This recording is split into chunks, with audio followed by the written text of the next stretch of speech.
largement consacré à l'affaire Congolité proposée par Noël Tiani, le titre. Le directeur général AI de Régie des voies aériennes, William Pambou Pambou, a été désavoué par le conseil d'administration. L'Assemblée nationale a donné son quitus comme demandé par le chef de l'État, Félix Antoine Tshisekedi Tshilombo, lors du dernier Conseil de ministres. Et enfin en santé, après la deuxième vague, la République démocratique du Congo vient d'enregistrer la troisième vague de la pandémie annonce faite par le ministre de la Santé, Jean-Jacques Mbungani. Et dans la deuxième partie de ce journal, vous suivrez comme invité Ferdinand Lokunda da Silva, président de l'association de Métis au Congo, sur le projet de loi initié par Noël Tiani, selon lequel ne peut être candidat président de la République que celui aîné de père et de mère congolais. À présent, le détail. Le directeur général AI de Régie de voies aériennes, Hervé en sigle, William Pambou Pambou, a été désavoué par le conseil d'administration. Il y a moins d'une année d'intérim, il était déjà accusé par le personnel d'absentéisme dans son chef, une léthargie dans son management et une mauvaise affectation de ressources financières de l'entreprise. Ces reproches formulés à Pambou Pambou par l'intersyndicale de la régie dans un mémorandum lui adressé le 17 février 2021 de mois impayés, le travailleur de la RVA menacé l'arrêt du travail depuis quelques mois. Le DG William Pambou Pambou serait reproché même de militantisme au sein de la société de l'État réputée apolitique.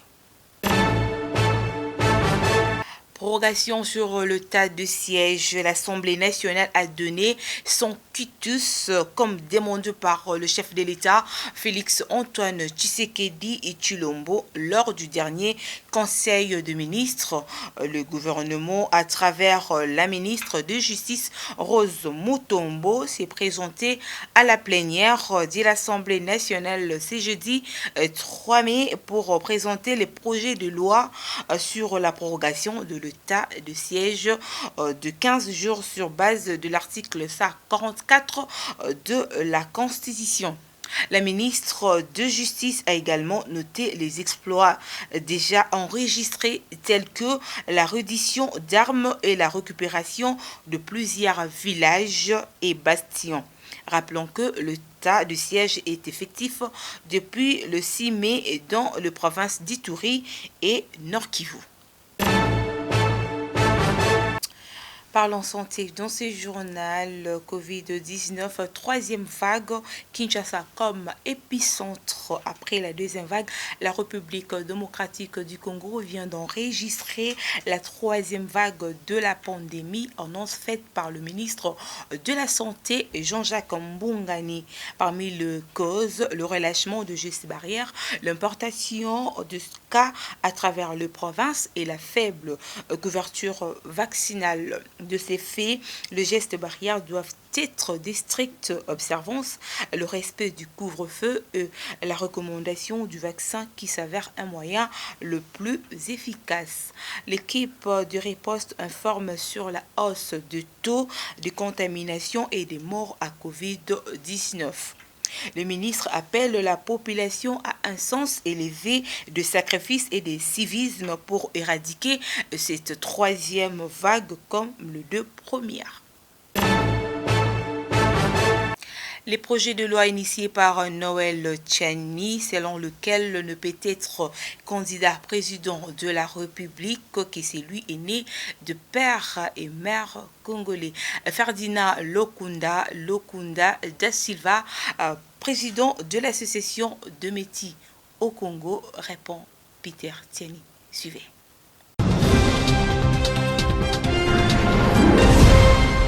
Bonjour, bienvenue à cet entretien spécial. Tous ces derniers temps, c'est des entretiens spéciaux et exclusifs que nous faisons. Tout récemment, c'était Jean-Claude Mouyambo, Et puis c'est ce côté social que nous avons. Nous avons reçu une dame qui a emmené son enfant, qui est dans une situation assez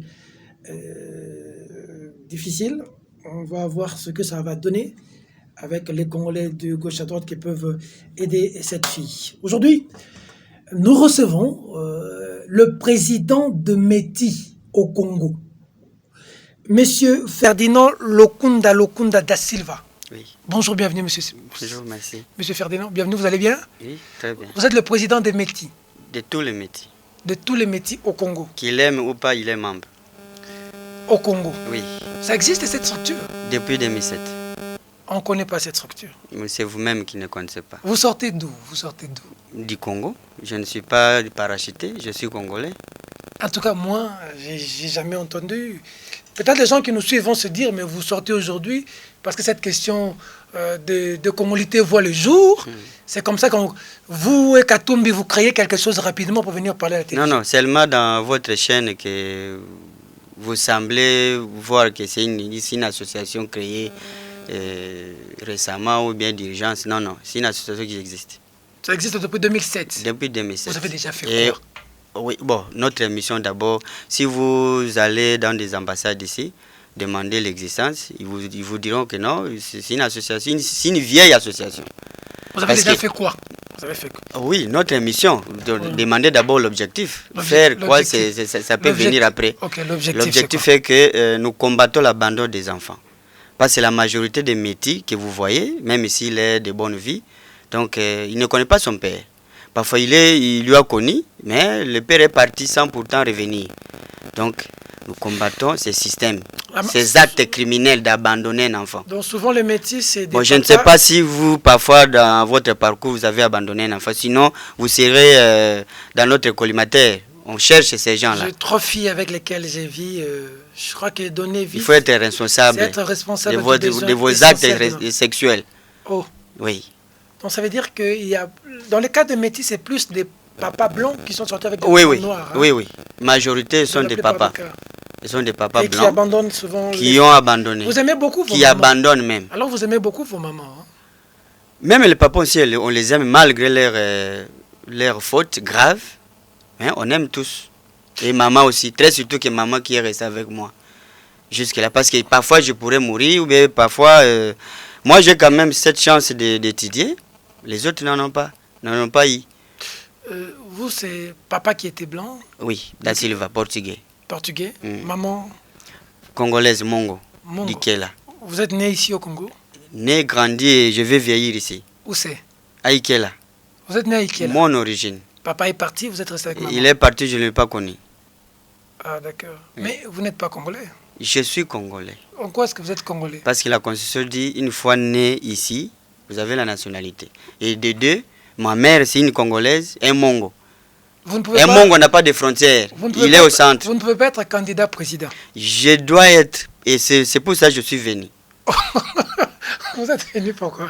Bon, je ne dis pas que 2023 je vais postuler, mais à la longue, tant que Dieu me prêtera la vie, je pourrais être candidat président de la République.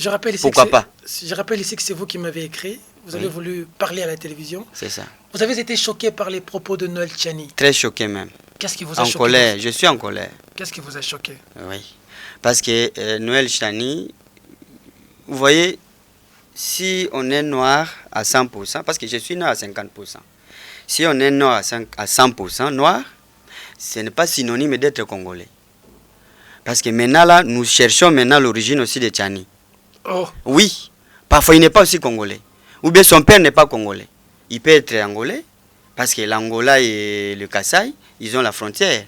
Il pourrait venir de là, et maintenant il est tenté de nous taxer à l'étranger parce qu'il est de père noir.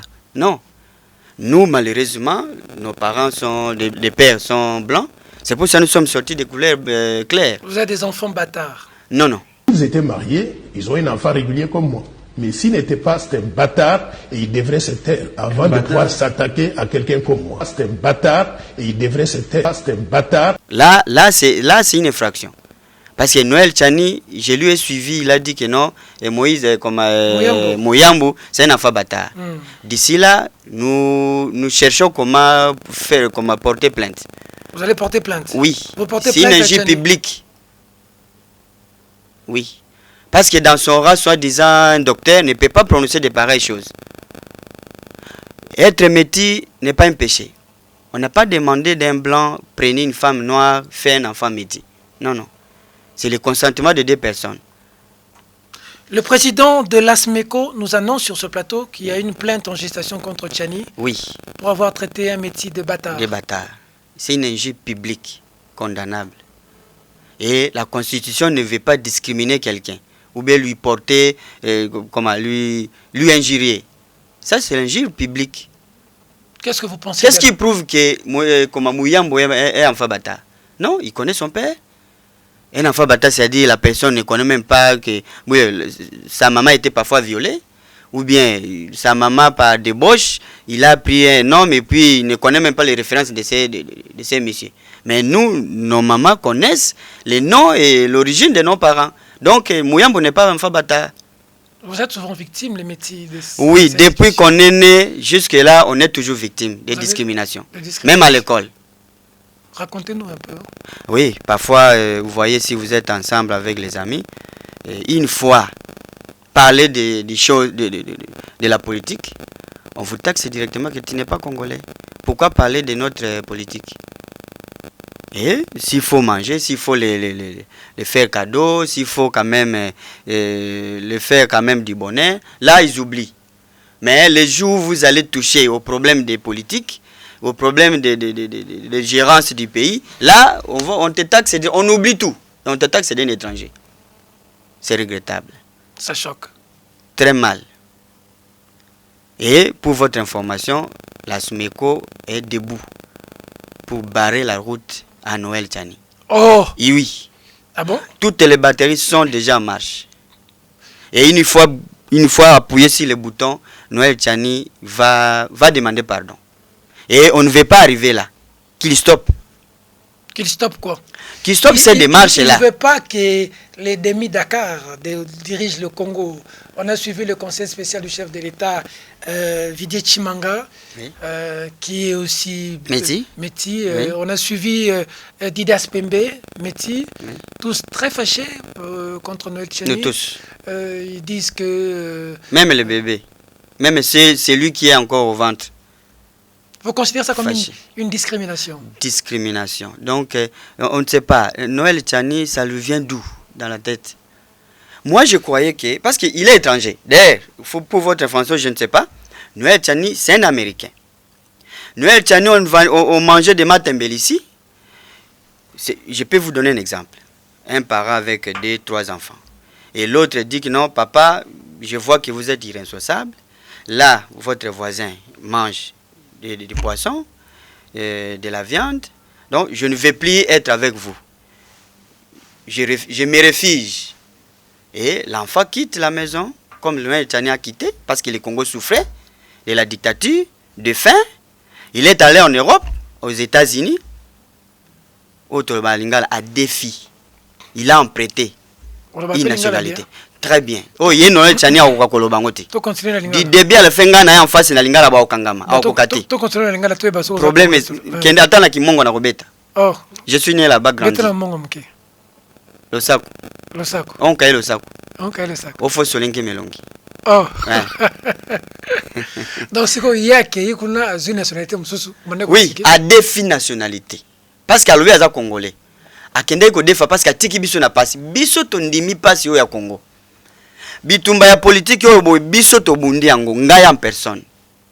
Même o ya zo ba Mouyambo et puis Moïse, Jean-Pierre Bemba.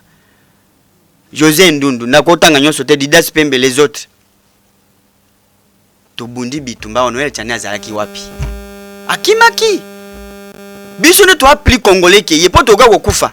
Tango Bemba zo bundana Kabila wa yaza. Azalaki yazo azoli ya beefsteak. Lelo lobi Bemba. Azoli ya hamburger. Bemba ko za candidat président. Voilà. Aza demi Dakar. Quelle audace.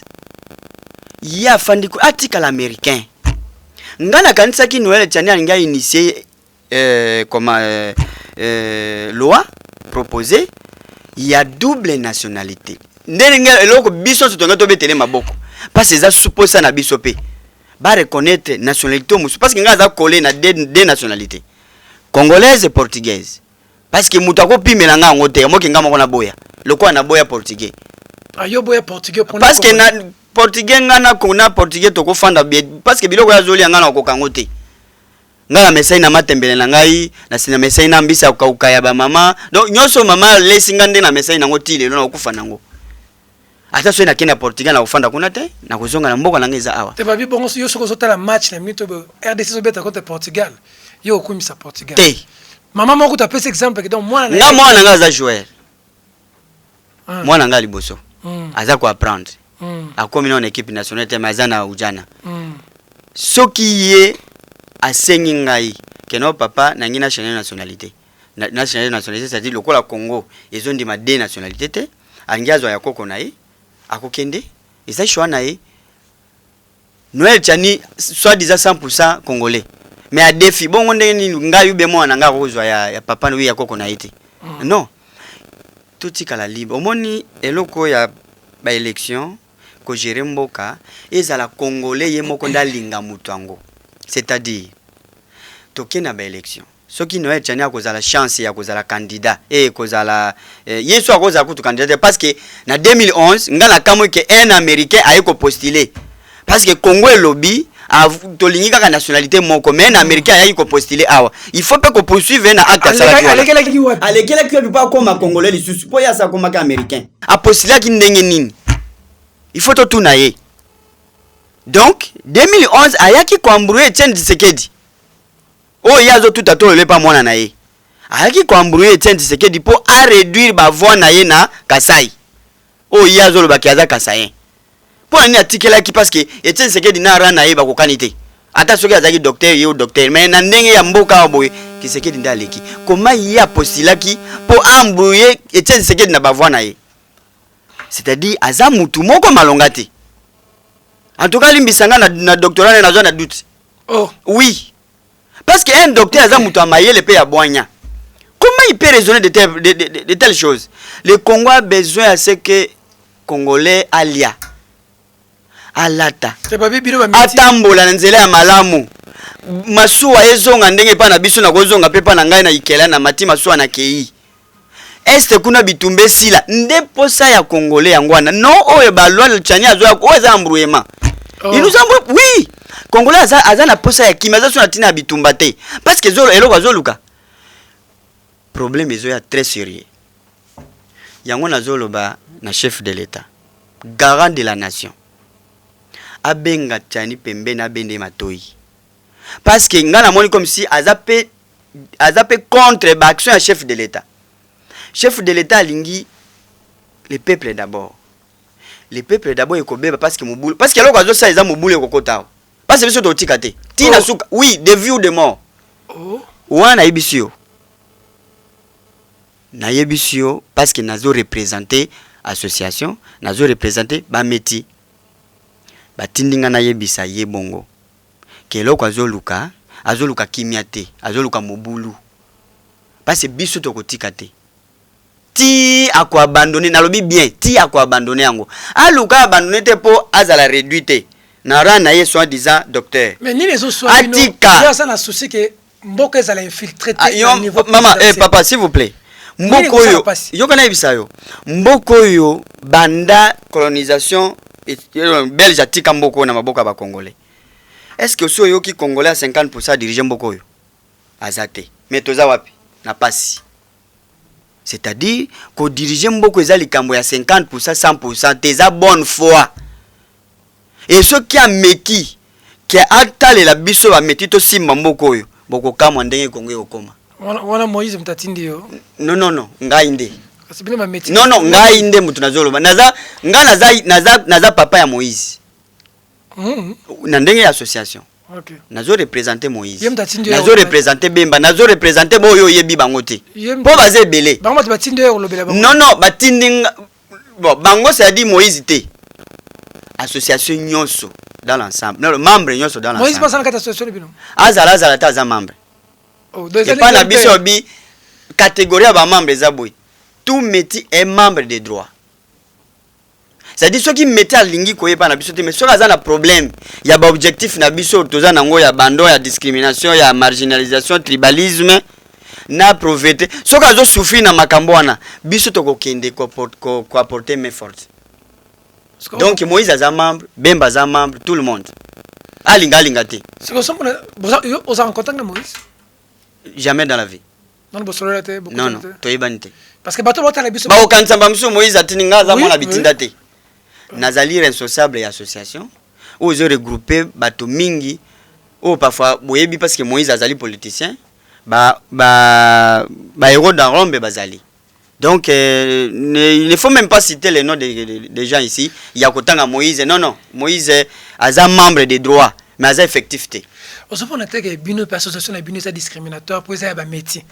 Ngai mona côté zate. Te. Toza na ba membre. Ngai lo poso boy. Yo noir à 100%. Okoko tate po na nini. Pour association nyonso esengi ba membre sympathisant bazala. Na ba membre d'honneur. Toza na ba membre sympathisant ou bien d'honneur baza na kati association et baza même na comité de gestion. Bato moindo ndetinga. Noir à 100%.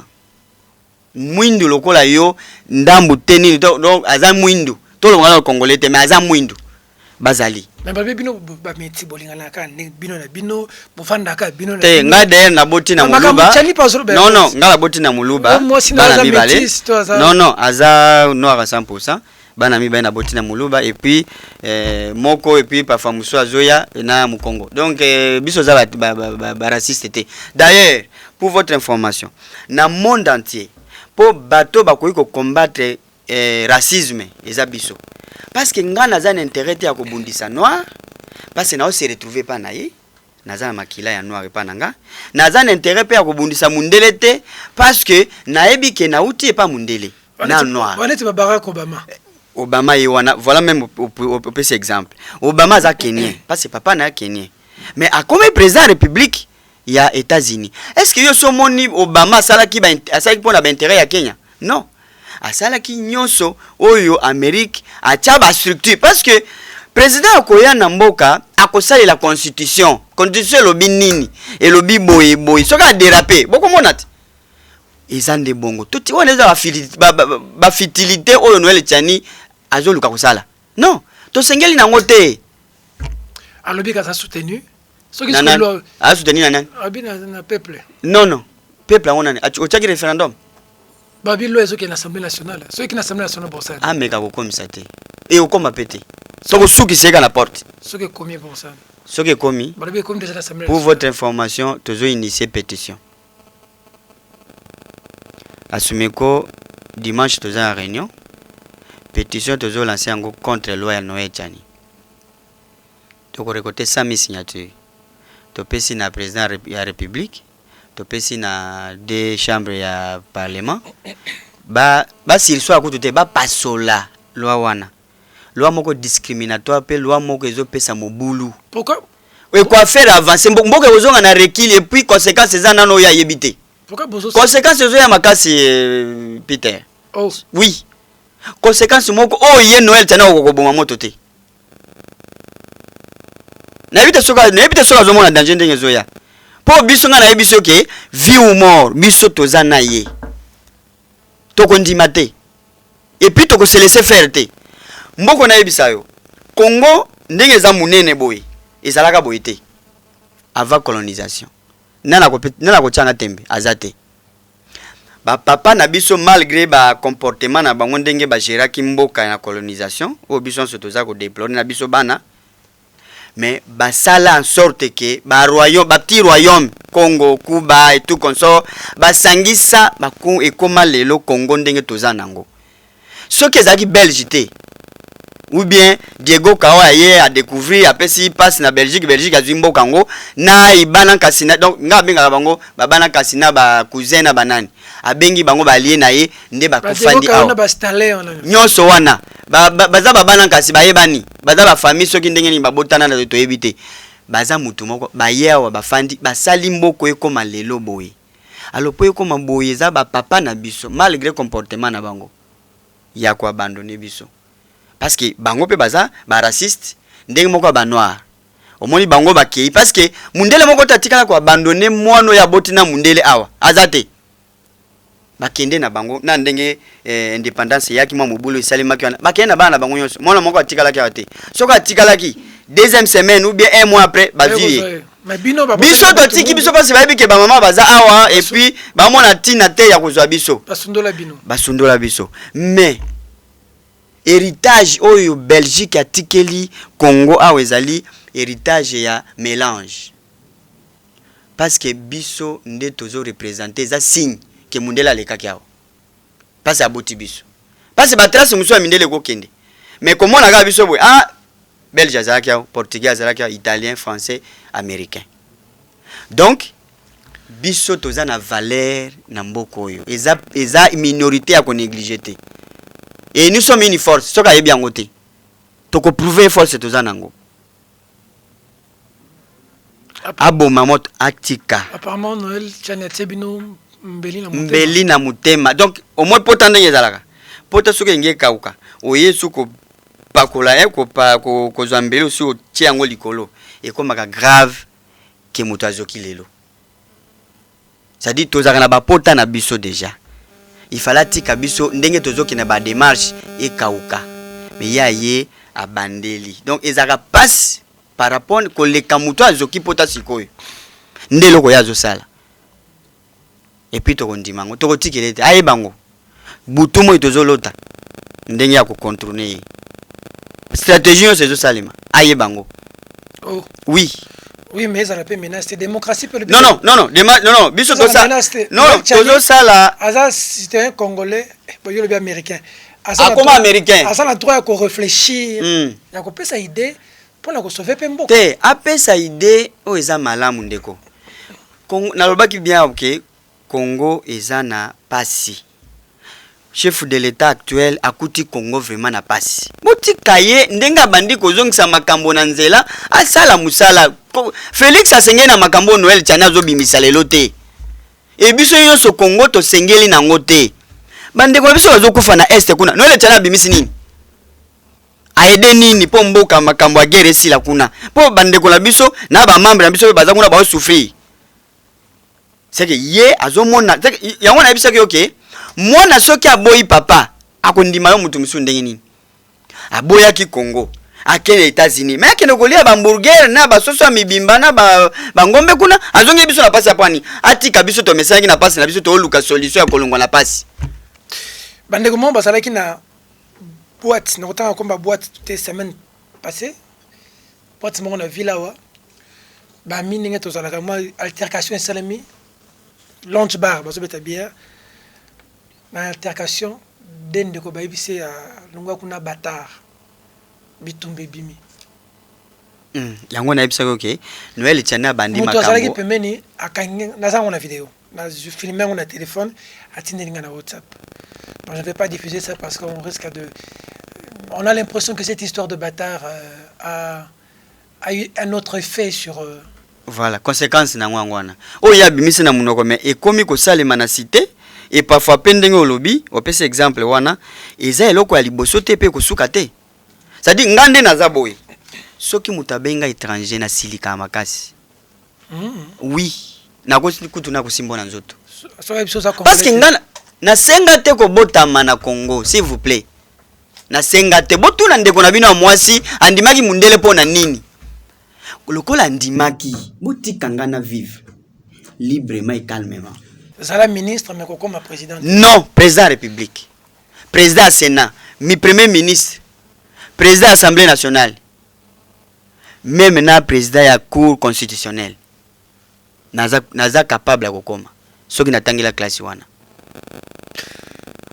Monsieur Ferdinand merci beaucoup vous allez le voir Bakissa au contact avec Ibiso moi j'ai constaté que le mot il était quand même fort c'est vrai mais est-ce que Nasengeli Noël Tchani pardon au Boutier Nassé yoko sengeli pardon mais yemo kazana no kunata to conseil au moins ba émission tozoya eza pour to conscientiser tozongise mutu ozo comprendre na yebita soko komi bisenga naza aze su mutu te po mutu abimiselo kwa bongo ezo mema mubulu na mboka aze su mutu te azonga mutu mitula bino ezali te ba polonais ba portugais Noël ozo mona ke babilo kwa bongo Noël Tchana zo ebate biloko azo londa na mutu ya congolais Au moins les Congolais bazana banfa de la rue. Na bo batangi te. Ba ko zo biloko na ko réalité pe c'est important. Ya ko sala lango. Ba comme ko attaquer bino le banzela. Voilà. Ouais ba portugais botala mituna. Ndesi ko ta biso to ko zongisa. Abi mituna. Noel tchani a ko zala te na conséquence e ko ya. Et puis to za prêt a ko zongisa. Soki mutani meki ko discriminer ngai. Na ko ndima te. Parce que ngala botami ana kolia wa souffrance nyonso na congolais noir à 100% zo mona ngape na mona ngo. Papa na ngai atikira nga bomengo ti même ta soki atikira kinga izaki is héritage. Le quoi pe ba meti mususu réellement ba mususu ba zaki rekoni. Batikira pe bango héritage. Mais ça dit que comme ozo courage ou bien droit ya ko discriminer ngai non. De quel droit? Ngala senga obota na mama noir te. Botuna ndeko na bino moi si. Et bazo continuer ko bota. C'est mieux à coloquer à encadrer. Et parce que au moins petit lelo, to senga banda kala l'État congolais s'impliquer na problème na biso. Parce que lelo to tiki memo na ambassade à Belgique. To senga tripartite. To solo l'en face. Parce que makambongo na ba papa na ba mama bino yo to mona bino ba benga ka parfois bulu yeke. Donc bo tia biso amel donc to ebité bolingi ko bota biso me bolingi biso te. Koto balingi binote kuna be balingi te to ebite so bo katela biso ndamba province bo kende ko tia biso même ata soko ke ko tia biso na koza obligé à kolula mwasi ya noir à 100% to ko bota ka métis mususu ça dit to si to komi esika moko to komi famille Noel Tchani yeba ke to si to koma famille tika buzoba wana eza buzoba bozo sala conséquence nango yo ka ndenge journaliste a cité yo parfois ngia ko balancer ni vidéo wana ba conséquence ko ya ebele ko zana mutu na yo et puis ko baluka nini président république yo ke sike zo kende président république ya ke ba benda ye abenga ya bende na matoi ke makamonga senye nango eza wana te ya za garant de la nation soki parce que gérer gouverner c'est prévoir soka sa mona likambo ekoyela mabe na mboka ba incident yo se kokoyela ngai na régime na ngai akobenda bite papa nga senye na makambo te de bato nyonso bazana union sacrée. Moïse, Bemba, les autres, Bazali, baeko porter main forte. Mais pour nini kokoma na loi wana? Discrimination boye. Non. Biso to mboka musa okende te. Toza ba congolais. Mutone te changer Bemba zala candidat en 2006. Toko pekisia za candidat en 2023. Pour nini? Kaza congolais te. Pour nini? Parce que kokona za portugais? Non. Non. Yango na lobaki ke ba noir bazali to banini baza mélanger ce que bolingi Noël tena sani na senga bino pardon bon attends ceux qui a konsenga pardon et koza malamu be ngi ka tolo baki non en tout cas bolimbisa ngai cible na ngai ezaki mabe na ciblaki loi mabe na bendi yango na tiki na ngina sande loi si double nationalité wana biso so kutu tokoya simanaye to appuyer pona nini biso tozo souffrir nango na double nationalité ongana za nango na nzoto ye Noel Tchani kutu adefa ki menga na odefa te ngala nango portugais congolais belge congolais donc italien congolais français congolais biso to nango na nzoto mais ya adefa ki ye ba ko botole pe soit disant zongi pe congolais parce ngati na douter soka za congolais na douter on a bato ba soutenir Noël Tchani zo ba to mona ba réseau pe ba soutenir ye 100% yoso ngai ngana lingi komona bato wana kututé ngana mona kai oh oui po bato wana soki ya lobi na tiki bato ngo pe batiki na bango bato bato bazana simana to ana tina koyeba bango te biso moni ye Noel Tchani to ana tina bato wana te po bato wana balobi na bango eloko te yende mutandima yiko zala bouc émissaire ou bien instrument de travail na bango pour na ko écarter biso na pouvoir yende falaka raisonner mbale bela yebaki ngai docteur o ba benga na satangi ba classe titi na komi docteur bonya na ngai zapi pona ndimelo koyo ba utiliser pa ndimi yango conséquence yo na mutu achani ba koyeba bango te biso to yebiye bino ba métier bo gérer bien bo sala bien ko sani bo gérer bien bo sala makom bien mais botiki la biso mboko boko mona te tikaka meti moka je akoma président de la République okomona avant faire un mandat okomona ne Congo ko changer. Merci beaucoup. On retient le but qui est dans l'union sur sa distraction. Distraction. Fallait qu'on puisse congolais maï, qu'on puisse courant. Voilà. Nzela nae nini transport ya kokende kozwa biloko kwa koteka awa kokende soki Masuwa wapi ezonga. masuwa ezonga Mbisi bateau nyonso de kote- pêche voilà isusu bateau mbisi ezopola na bafleuve na balak yango nde tosengeli na kongola azoluka nde yango o wana te po epa na biso na ikela na ezoyebi soki na minute oyo basiliki makasi Oh, oui mais bango bakorejete nga te basiliki babi Noël soki mokonga na kobimisani bango nyonso bakoya bo baza na Kinshasa awa mokonga na kosala no asumeko azosala marche bango mpe bakoya donc Noël Tchani ayeba te aza parfois na problème na minorité te majorité ezala ça veut biso tokoma majorité plus que parce que toza na bamama banoko babana nkasi donc bakousin bacousine baniese bakoya contre Noël Tchani boye lokola ya bimika yimo parce que bona musu basima na ye bazomona te biso tomona ka ye sikoyo osala nini bon, bah Peter Kazadi ba commune ba tweet, ba téléméli yango, ba levé ba ko disqualifier ba tout le monde ba fité Chimanga conseiller à Mokonzi Kutu à Tomboki Makasi. Bon, faut dire aussi na oki ke Noël Tchani azosala point de presse na ye samedi lobby aza libre akosala démocratie yango wana mais démocratie a confirmé 100%. non okoza pe na surprise pe ki asengi pardon. Oh. Oui, à quoi ça veut dire que non, na ciblaki mabe, donc na changé, na combiné na double nationalité. Parce qu'il y a une fois ça double nationalité, pas ça dans américain. Selon l'information à Bisso, Azol ça la point de presse pour confirmer et pour répondre Katumbi Mouyambo et tout consort. Non, attends, ce qui bon ça dit Azo faire face na Sumeko. Oui. Azo faire face na association. Ça dit parfois mon Moïse Batomuke, tozé belé. Azo faire face na minorité wana baza regroupé. Assumer quoi association de métiers au Congo. Alors pas jamais il faut une discrimination positive. C'est des discriminations ya kozabatuma boy pour empêcher mboka ya ko empêcher mboka. Mais ce qui est discrimination positive. Non. Non. On a danger comme l'icoloté. Yango la personne appelle ça biso exemple. Moto 50% nana gérer ki mboko pa moni a gérer mabe. Ba président nyoso ba l'équipe depuis indépendance tilelo. Baza soi-disant ba 100%. Na ba soi-disant parce que na yebi ba originalité na bango te na kipaka ngote. Baza ba congolais selon ndenge toyo kaka. Ndenge pe ya yebi ye Tchani. Donc atika congolais nyoso libre na même pied d'égalité. Biso to senga kozala congolais te, toza ba congolais tina liwa.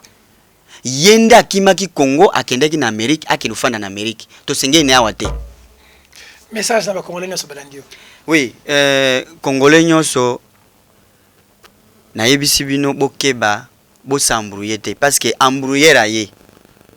Aza ko embrouiller bino pour rien, bino bozela mama kende na wenze lobi eza teki bo banda ko raisonner to kolia lobi nini bino bozo lukande yango bo luka nzele bima malamu nzele banzela ya ko désenclaver embouteillage sila na nzela donc bino bo luka bolamu ya Congo ezonga bozala malamu lokola bamboka mususu ba congolais bazala ka malamu ba étranger wana bazala ka malamu pa na bango biso pe toza possible mboka na biso da bankite belé bozala concentré na makambo ya kozela mbongwana ya mboka et non ba distraction oyo Noël Tchani azoyela biso ekotonga mboka te plutôt ekomema mobulu pe mobulu to sengeli nango te biso sengeli na pe ta chef de l'état déjà atindi ba mpinga baké déjà na est pona koluka kimia po batiweri wana esila oyo Noël Tchani azotia maboko te ya linginde koluka mobulu musebi mana Kinshasa ça dit ya za parmi bato bazoluka mobulu po mboka ya avancer te.